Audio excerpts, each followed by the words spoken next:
Retrouvez Businesswoman avec MAF Pro. L'assureur des artisans, commerçants et professions libérales, c'est MAF Pro et c'est pour vous les pros. C'est la MAF.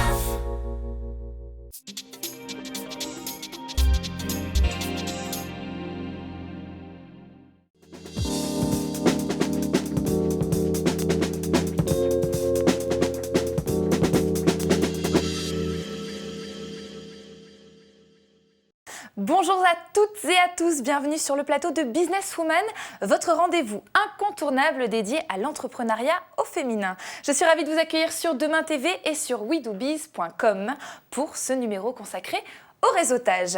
Un carnet d'adresses bien rempli est un atout indéniable pour un dirigeant dans la réussite de son entreprise. Mais il n'est pas toujours facile de se construire un réseau. Quelles sont les méthodes à adopter pour un bon networking? Comment arriver à se créer un réseau dédié? Qu'est-ce que cela apporte réellement à l'activité? Pour répondre à ces questions, une entrepreneure spécialiste du réseautage, Marie Eloi, qui est fondatrice et directrice du réseau Femmes de Bretagne. Bonjour Marie. Bonjour Marie. Est-ce que vous pouvez déjà me présenter votre activité? Qu'est-ce que vous faites? Alors le réseau Femmes de Bretagne, c'est un réseau collaboratif pour créer ou développer son entreprise qui est basé sur l'entraide et la bienveillance. C'est un modèle qui est pilote en Bretagne et qui met en lien toutes les femmes qui souhaitent s'entraider. Les porteuses de projets, les chefs d'entreprise et ce qu'on a appelé les femmes solidaires, donc les retraités, les étudiantes, les salariés, et tout le monde a une compétence à apporter aux autres. On est en 18 mois d'existence, donc en un an et demi, on est 3200 membres, donc c'est un engouement dingue, ouais, c'est très chouette, avec 25 rencontres par mois, un peu partout en Bretagne, dans chaque petite ville ou presque, il y a une rencontre tous les mois entre femmes de Bretagne pour s'entraider. Donc on est en train d'inventer un nouveau réseau, un réseau 3.0 collaboratif pour permettre aux femmes de se sentir légitimes et d'oser créer leur entreprise et de se lancer. D'accord, c'est quoi justement le réseau, le réseautage? Qu'est-ce qu'on entend par ce mot un petit peu savant, le networking en anglais? Le réseautage, c'est quelque chose que les hommes font beaucoup plus naturellement que nous les femmes. Les femmes, dans les études, c'est ce qui ressort, c'est que pour elles, c'est plus difficile de réseauter. C'est-à-dire qu'elles assimilent ça plus à une perte de temps et donc elles réseautent moins que les hommes.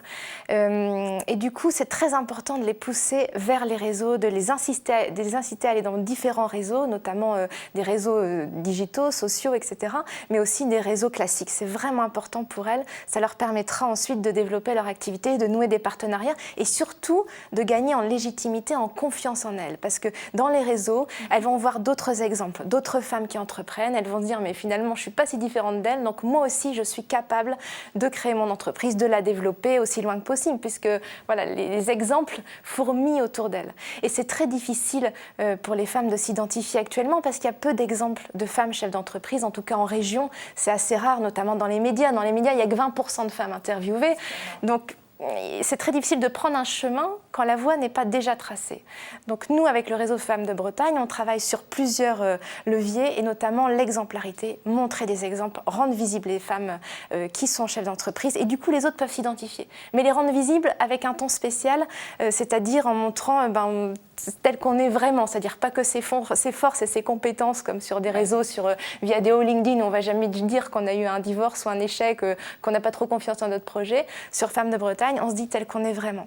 Et du coup, ça suscite l'empathie, l'entraide et ça fonctionne bien comme ça. Parce que du coup, là, vous parlez donc notamment de réseaux sociaux qui sont sur le net. Là, c'est essentiellement aussi sur Internet que ça fonctionne? Alors, c'est une plateforme qui permet, collaborative, donc qui permet d'échanger des coups de pouce et qui est en fait la base de la communauté, ce qui permet de fédérer toutes les femmes et fédérer l'élan autour de l'entrepreneuriat féminin en Bretagne. Et ensuite, les femmes s'approprient la communauté et font des rencontres un peu partout. Alors tout ça est bien structuré, bien organisé. Le but du jeu, c'est d'être efficace, utile aux femmes et qu'elles puissent créer des entreprises viables. Et le but, est-ce que c'est d'avoir un maximum de contacts? Est-ce que c'est ça finalement? Je suis persuadée que la clé, avant d'avoir un maximum de contacts, parce que bien sûr c'est toujours utile, mais avant, il faut avoir cette légitimité. Et cette légitimité, cette confiance en soi, c'est vraiment la problématique chez les femmes en France. C'est un des pays de l'OCDE où les femmes ont le moins confiance en elles. Je crois que c'est 64%. Alors qu'on a plein d'outils en France pour créer quand on est une femme. Mais donc, une fois qu'on leur donne cette étincelle, je suis capable de, allez-y, foncez, elles sont inarrêtables, les femmes. Mais le frein, il est à la clé, à la base, c'est se sentir légitime, d'oser. Et après, bien sûr, une fois qu'elles sont parties, elles nouent des partenariats. J'ai pour anecdote, une des femmes du réseau, Marine, qui a lancé des chocolats qui s'appellent Lady Merveille, des chocolats bio-éthiques, etc. Elle avait ce projet-là depuis très longtemps. Elle est allée à une première rencontre de femmes de Bretagne, des premières il y a 1 an. Et elle a présenté ses petits chocolats et tout le monde l'a plébiscité. Ils sont tous trouvé des fournisseurs pour elle, des distributeurs. Et maintenant, on la trouve partout. Donc la clé, c'est de donner des chocolats à chaque fois qu'on va faire du réseau. La clé, c'est de leur dire, vas-y, c'est super ce que tu fais, fonce. Mais il faut que ce soit viable, donc fais-toi bien accompagner par les réseaux autour classiques. Et s'entraider. Est-ce que ça veut dire que quand on se crée un réseau, il faut rester un peu dans son secteur d'activité ou au contraire s'ouvrir? Là, on parle d'une fabrique de chocolat, mais comment ça fonctionne? Oui, c'est ça. En fait, il faut s'ouvrir au maximum de personnes. Il y a 2 façons de créer son entreprise. Soit on reste dans son coin en se disant, mon Dieu, si j'en parle, d'autres auront la même idée et vont me la piquer, etc. Et donc, on n'avance pas très vite et pas très loin et on peut se planter. Soit on en parle au maximum de personnes et je suis convaincue que c'est la bonne solution. On s'entoure du maximum de personnes, de profils différents. Et là, du coup, on va pouvoir affiner le projet et faire en sorte qu'il marche le mieux possible. Donc, sur le réseau, c'est pour ça qu'on a des personnes qu'on a appelées les femmes solidaires, qui sont experts comptables, juristes, retraités ou salariés, mais aussi des femmes de tous les jours qui peuvent répondre à un coup de pouce, à une étude de marché, etc. Donc, tous les profils, c'est la diversité qui fait la richesse d'un réseau. Donc, pas forcément rester dans son secteur, mais vraiment s'ouvrir parce que chacun peut emmener quelque chose à l'autre, j'imagine. C'est ça. Vous avez des exemples un petit peu à nous donner de réussite, de réseautage, justement? De réussite, de réseautage, oui. Par exemple, Marie-Gabrielle Capodano, donc, qui, elle, a lancé, qui est la première à cultiver la spiruline marine au monde. Et pareil, elle était isolée sur sa presqu'île avec ses huîtres et la spiruline qui est une algue. Et puis, grâce au réseau, elle a rencontré plusieurs personnes qui habitaient en fait tout près de chez elle, mais des personnes dans des start-up, etc. Et qui lui ont permis de monter le site internet, de trouver une démarche commerciale, etc. Enfin, elles se sont vraiment toutes entraidées. Et maintenant, ça fait vraiment partie des fleurons du réseau. Et justement, ça me fait rebondir sur le fait que vous disiez qu'elle était peut-être un peu isolée sur sa presqu'île. Alors, vous dites qu'il n'y a pas beaucoup de femmes qui entreprennent encore. Il y a peut-être des femmes qui sont très timides, qui restent dans leur coin et qui sont isolées. Comment faire pour ces femmes-là? C'est la force du digital. La force du digital, c'est que du coup, avec le réseau social, c'est très facile de s'inscrire quand on est très isolé physiquement, socialement, moralement. C'est très facile un soir derrière son ordinateur de s'inscrire sur le réseau. Et on les voit arriver comme ça sur le site, elles s'inscrivent comme femmes solidaires, donc pas du tout comme chefs d'entreprise. Et puis on les voit répondre à des coups de pouce. Et puis elles osent aller à une rencontre. Et ensuite, on les voit s'inscrire comme porteuses de projet. Et puis, quelques mois plus tard, chef d'entreprise. Et donc là, on les a gagnées. Donc, le réseau Femmes de Bretagne permet de toucher toutes les femmes en profondeur. Ça crée un élan commun, mais de toucher partout. Même les endroits les plus isolés. Donc c'est ça la force du réseau. Elles ne vont pas forcément oser aller à une rencontre comme ça directement ou pousser la porte d'un réseau. C'est beaucoup plus difficile. Il faut prendre sur soi. Tandis que derrière son ordinateur, c'est beaucoup plus simple. Donc pour vous, c'est quand même incontournable de passer par ce réseau. Mais ça prend combien de temps en moyenne de réseauter? Combien de temps on doit dédier à ça quand on monte une entreprise ou quand on en a déjà une, à votre avis? Il n'y a pas de règle. Il n'y a pas de règle. Non, je pense qu'il n'y a pas de règle.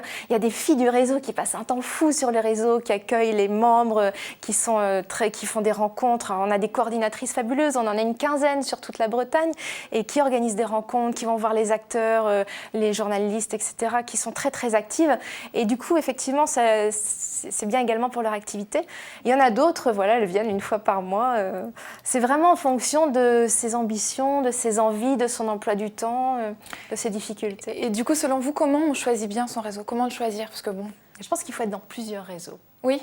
Un réseau exclusivement féminin comme le nôtre, c'est un tremplin. Ça permet de parler différemment des choses, comme un dîner entre filles. On ne parle pas des mêmes choses un dîner entre filles qu'un dîner entre couples ou un dîner entre gars.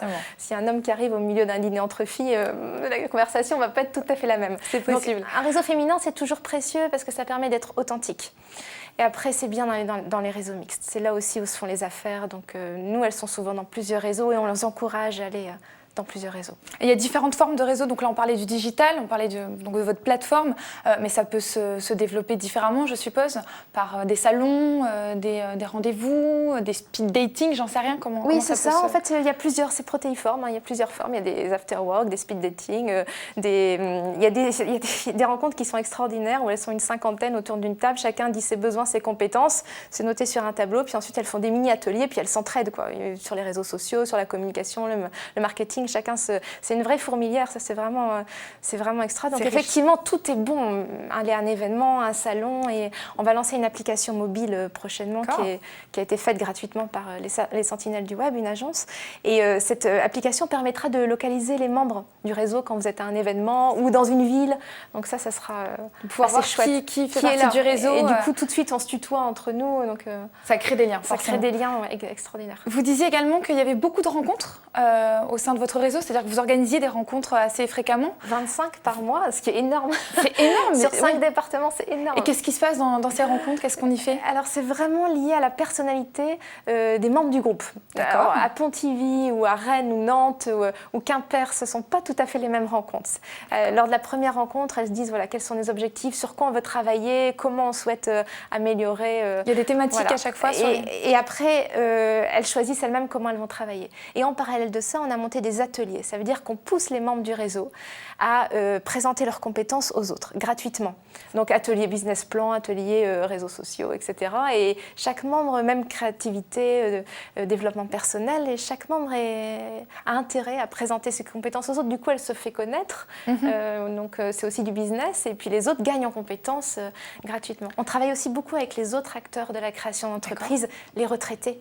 C'est un vivier extraordinaire de compétences, notamment ceux qui sont anciens dirigeants d'entreprises comme EG avec qui on travaille, qui accompagnent par exemple pendant 3 mois une quinzaine de femmes dans le département du Morbihan gratuitement. Donc ça c'est génial. On travaille aussi avec les étudiants. On a des étudiants experts comptables qui planchent sur des vrais projets. Vraiment, vous touchez tout. On essaie de mettre tout le monde en lien. Et c'est que comme ça qu'on arrivera à créer un monde plus équilibré où il n'y a pas que 10% de femmes dans les entreprises innovantes et 10% dans les entreprises de plus de 10 salariés. Alors justement, c'est en travaillant ensemble. Quel est le conseil que vous donneriez justement pour clôturer tout ça aux femmes qui n'osent pas encore forcément se lancer? Qu'est-ce que vous leur diriez? Inscrivez-vous, rejoignez-nous. Alors pour l'instant, on est en Bretagne. Ouais. Notre objectif, c'est structurer en Bretagne. À partir de l'année prochaine, on va essayer de se développer partout ailleurs. Dans les régions, il y a vraiment un terrain. On a besoin de ça. Femmes du Nord, femmes de Vendée, pour développer. Le site pour rentrer donc dans ce réseau, c'est gratuit. Il y a une cotisation. C'est gratuit. Et ensuite, si on souhaite aller rencontre, atelier, etc., c'est une cotisation qui est de 40 € par an. Alors là, si on veut vous rejoindre, si on vous regarde à l'écran, sur quel est votre site, vous pouvez nous le redonner? Femmedebretagne.fr ou alors sur Twitter, Facebook, on est également bien présents. Vous êtes partout. Très bien, Ben.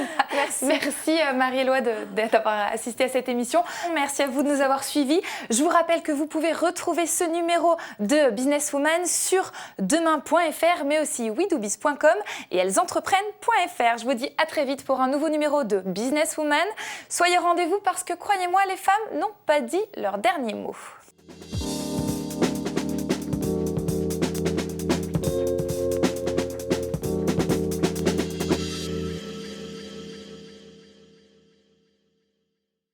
Businesswoman vous a été présenté par MAFPRO, l'assureur des professionnels et de la santé collective. C'est MAFPRO et c'est pour vous les pros.